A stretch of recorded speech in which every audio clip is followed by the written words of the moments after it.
Hello, everyone, and welcome to another episode of Wired for Wonder. My name is Lori Kirkland, and I'm excited today to be joined by Mehdi Tabrizi, who is the CEO of Ziba Design. Welcome to the show. Thank you so much, Lori. I appreciate you having me on. Yeah, and as everyone knows, we on this show we're really talking about the future of work and what does it mean for all the humans involved.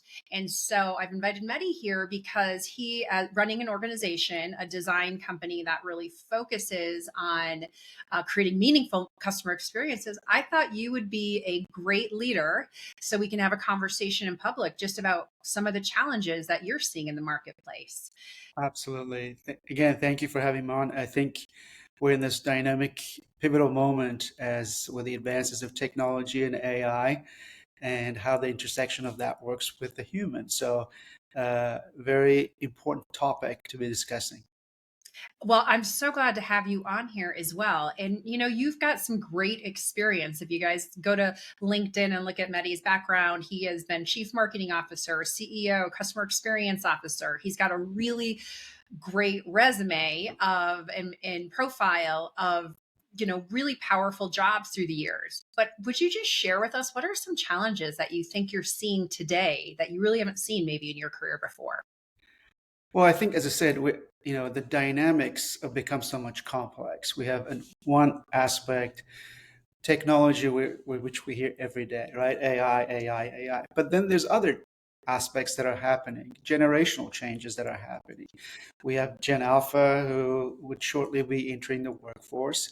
And we just did a long study around this generation, understanding their beliefs and values. And not surprisingly, having grown up during COVID and geopolitical situations, their view and values are very different, again, from Gen Z and millennials. So you have this aspect happening. Then you have the aspect of what is the value of academic achievements in terms of tertiary education and things like that. So and then we have post-COVID, the world of work from home, remote, etc. So you have all these different dynamics that are happening that I think it's making people really stand up and say, well, what does this all lead to? So, and whatever we anticipate often doesn't necessarily come to fruition, but it is an important subject to start thinking about. But at the end of it, it comes all back to we're all humans. And we all have senses, we all have needs, desires, feelings, and so forth. And for us, at Ziba, that's always been the case of understanding what's meaningful to the human. But it cannot also just be about the human. You also have to recognize the things that I mentioned, whether it's the relevancy of the time of technology and all the other factors.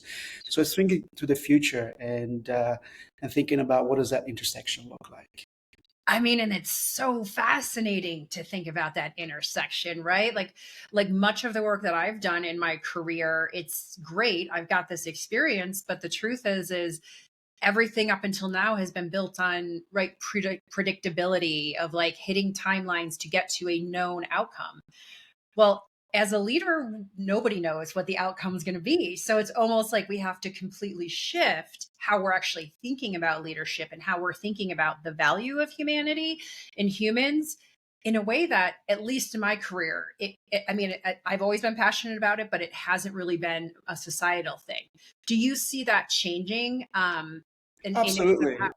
Yeah, I mean, again, with technology, always brings different paradigms and different behaviors, but also we're living in five, six generations now, and many of them are still in the workforce with very different values. So you can't just say it's about this now. What happens to this other generation that's not even familiar with, cell phones, let alone AI, right? So as we think about that experience of the human experience, it cannot be in the absence of just, okay, it's all about technology. Uh, my mother, who's in her 80s, is still a consumer, right? But she doesn't going to be using AI. So what does that mean for her, right? So, but she still has needs and desires and so forth. So you really have to. That's what makes it really complex. It's not about a solution. It's you have to really think about more holistically. You have to think more about more at a personalized level potentially, which AI can enable. So it's that complexity that presents both challenges but also opportunities, right? So it requires critical thinking, it requires integrated thinking, it requires more holistic thinking. So it's a different mindset and approach that we have to take to address a lot of these both challenges and opportunities. So, as I said, I think it presents a lot of uh, potentially new ways of engaging with consumers. But again, we always have to also go back to the core. What does humans? What do they desire? What do they? Technology doesn't is not about feeling. Technology is not about often about imagination. That's where human comes in, right? So Mhm. it's again finding those two intersections that can be very powerful, but at the same time complex. You did such a good job of describing, right? You're making it sound simple, even though we all know that everything we're facing is pretty complex. So I like that. But you did bring up something that I'll share with you. At DeepHumanX, we work with executive teams, leaders. We work with helping teams shift to set themselves up for the future of work. But one of the regular, I would say, objections or speed bumps we have to overcome is that many leaders think that they need to find a framework or find a way to go, and that it's not them themselves, it's for their teams. But that is not the case. That is not the case of what we've seen of who's really successful or the people who really use us. What would you say about leaders who have to understand that the transformation in this time is calling also for a change from your own perspective and mindset shift? Yeah, I mean, it's in many ways you have to innovate, right? Whether it's in the context of customer experience, whether it's in the context of organizational change management, employee experience. So, what does innovation require? It requires first and foremost empathy, right? Understanding. It requires foresight, but it also requires what I call three things.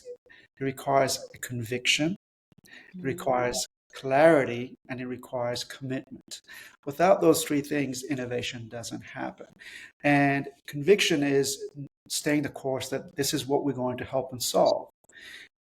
Clarity is what does that look like from an organization? How do we embrace not it's not going to be about a framework, it's going to be about frameworks, because with complexity it's not about one solution. So you have to embrace ambiguity, you have to embrace curiosity. You have to, it's not a linear process anymore. Complexity means there's many variables. So in order to solve many variables, you have to embrace a larger context of problem solving that is at the front of it more maybe chaos and lacks clarity, but you have to bring those dimensions in order to reach clarity. So you have to embrace that sort of unknown zone and be able to go in, explore, prototype, test, validate, and sometimes just pivot. And all of those things requires a level of clarity of how we approach it, but also in a commitment. The commitment comes in through the lens of investment.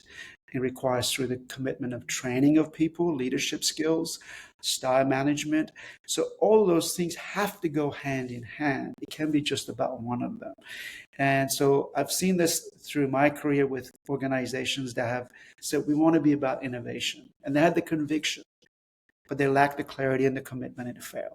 Or they Mm. had the conviction and the clarity, but lacked the commitment, the financial commitment, the capital, etc.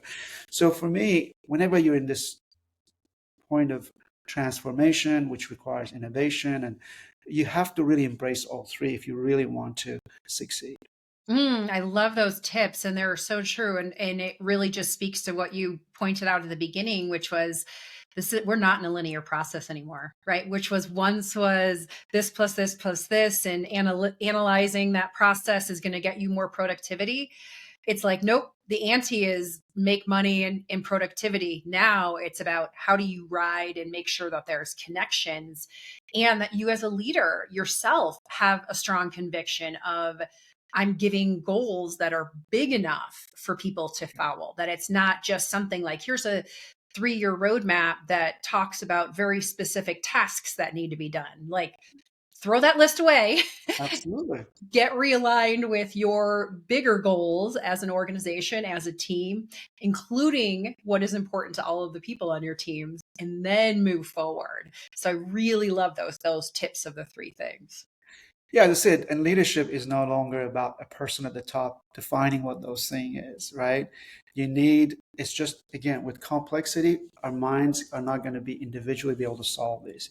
You need the collective minds of leaders who will be solving those problems versus a CEO that just has all the answers. That's not going to happen anymore, right?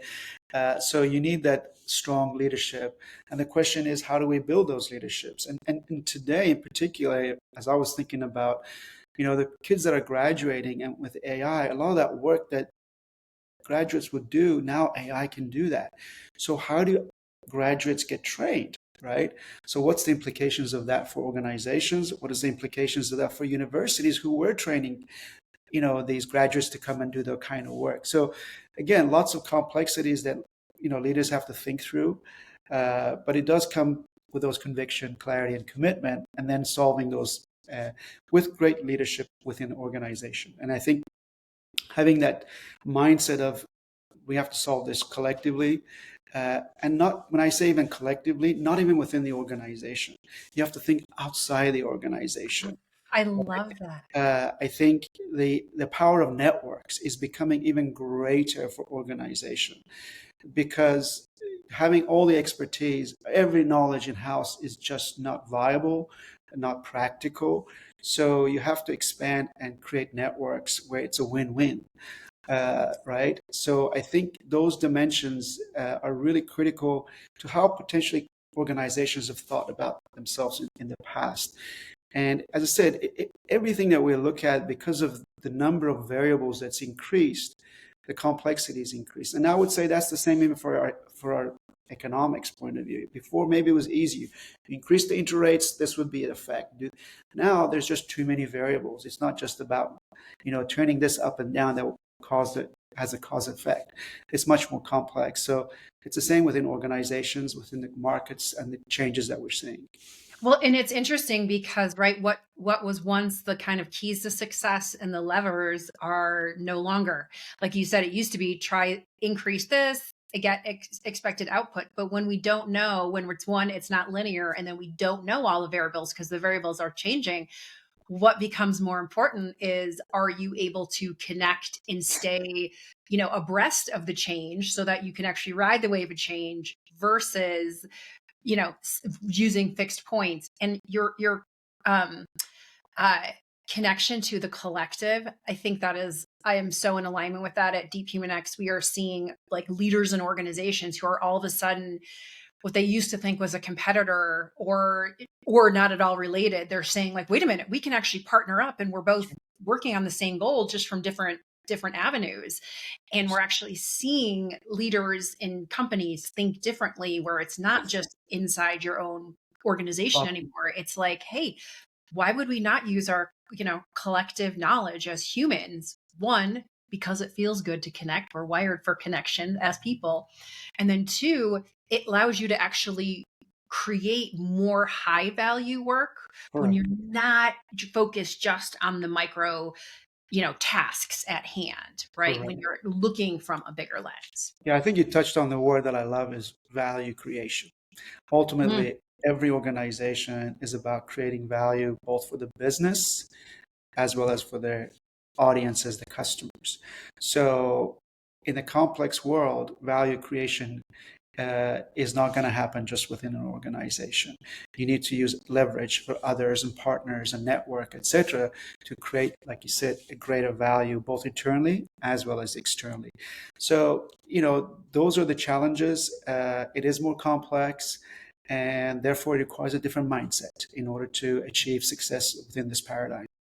Yeah, and at my work at DeepHumanX, we're actually working on, so we look at everything from a neuroscience lens of how does your human operating system work and what muscles do we need to build to be able to ride the wave of change. And it's kind of amazing as human beings. We are really adaptive beings. Even though we think we like certainty, we have all these tools internally that just in our society up to this point, at least in our lifetimes, we haven't really had to use as much. But right, it really is about looking at the bigger picture and remembering what you value as a Absolutely. leader, as an organization, dusting off your mission, vision, values, recreating from what was created when you created those to what are your values now with the group of people you have. And I love that kind of work because people light up. They get so scared of change. And I don't have a customer that doesn't have fear that we work with, but that at the end, when they see and remember their own value, whether it's personally or for the organization, people light up, right? Like it Absolutely. feels so Absolutely. good. Absolutely. No, I mean, at Ziba, we've been doing this for 40 years through the lens of innovation and design. And I think those two words are really important because I talked about innovation and transformation. And we've seen companies that have come to us and they want to become an innovative leader. And they had the commitment, like I said, but lacked the other. So we've seen what success looks like. We've seen Yeah. what importance of human empathy, understanding to the whole innovation, whether that's employees, whether that's customers, whether that's your supplier. So we've seen this, but then there's this other aspect, and you have to design it. And design, not unfortunately, most people think of it as through the lens of designing as a form of artistic, but design as a form of process of creation. And Yes. right, so it's not just about the ideas and the strategy, it's about creation and execution. And design is that translation that takes those ideas, understandings, and translates them to the things that people will experience, whether it's employee experience, whether it's customer experience, whether it's through a product, whether it's through a service. That is so critical aspect also that often is missing. And that Mm. design mindset, design thinking, making, all of those things are critical. And that starts with organizational design, right? Yes. And Yes. extends to your offering design, your experience design, your people. All those things have to be designed. Mhm. And as I said, design not in a form of just artistic, but in terms of translation of expression.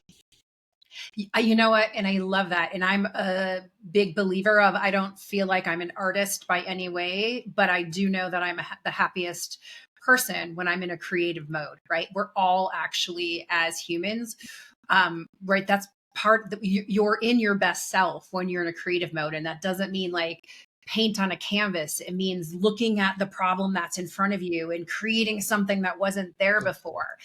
And in our the way work has been set up, right, it has really led to no, there's no room for creativity. It's actually standardization and processes.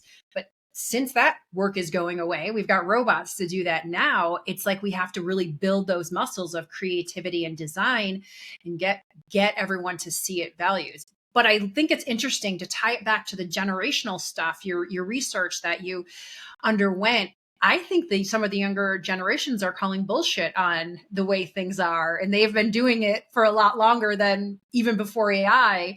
But help our audience understand what are maybe the differences between Gen Alpha and Gen Z that you discovered. Well, I said this generation grew up a lot in a different environment, right? So, give me one example. They are so tired of filters. They want to see what they want to see, not what they're told to be seen. When they go Mm, to for example, their social media, they see what is presented. Like, I don't want to see, I want to explore, I want to be in charge. I don't want to be told what to be seen. So they are algorithm fatigued. They want to just have their own discovery, right?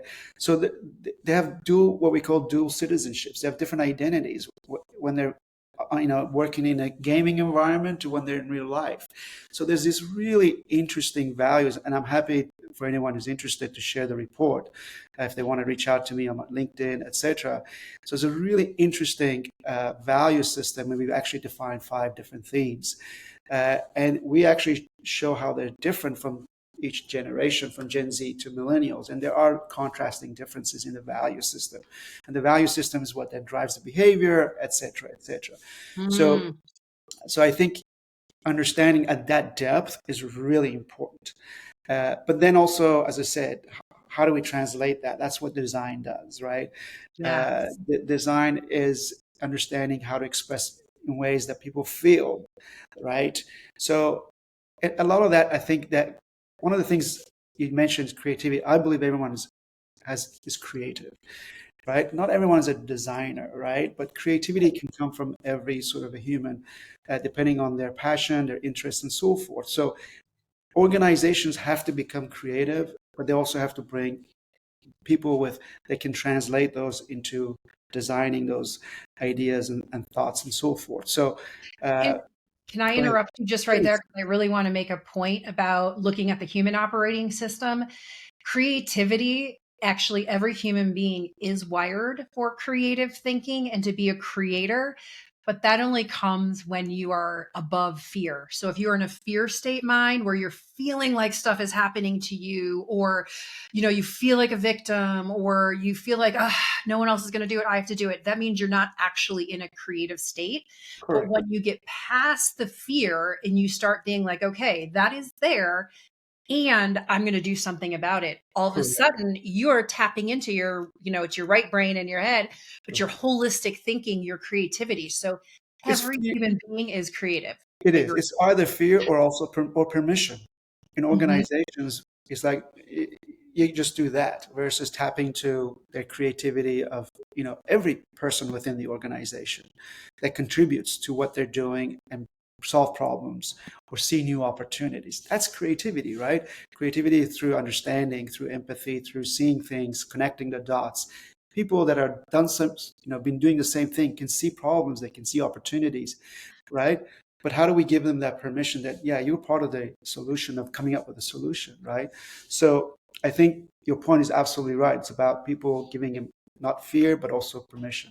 Well, and let's just be real. So, right, I train people every day and leaders how to rethink differently, but how to use AI in the organizations, much like you talked about, to look at the value. But the truth of the matter is there everyone's not training their teams to be able to have that freedom that you're talking about. Instead, they're like, oh, go do this and learn to use AI, and we haven't looked at what are valued. So you're leaving people kind of out there to flounder, instead of saying like, wait a minute, you are part of this solution and you have more knowledge about this. Here's the big problem we want to solve. So it's really requiring leaders to ask better, bigger questions that give the freedom for those people to like actually, capture all that intellectual capital that your team members have and allow them to use it in the probably 50 ways that they could list off in a second if you let them, right? Like Absolutely. figure And it that's what I was mentioning. Once you out.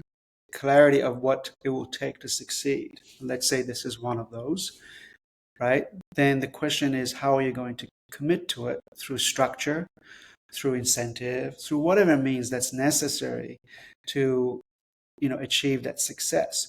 And that's those three layers that I've mentioned. But first, obviously, you have to make sure there's conviction. And what's the clarity around what the things we need to do, right?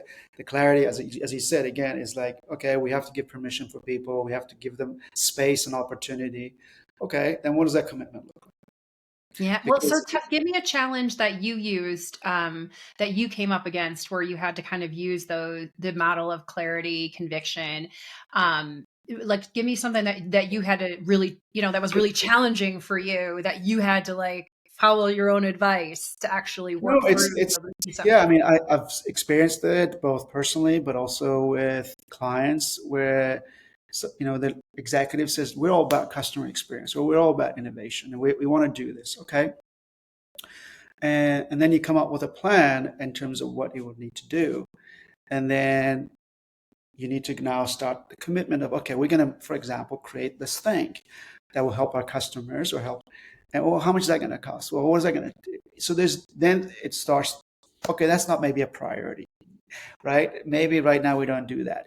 So, or we need to change the structure of the organization because customer experience is not going to happen in a silo, right? It's not about a person. How do we create It's those not that team over that there. team over there? So we need to change the structure. Maybe we need to also change the performance structure because these people are going to be, conducting things in a different way.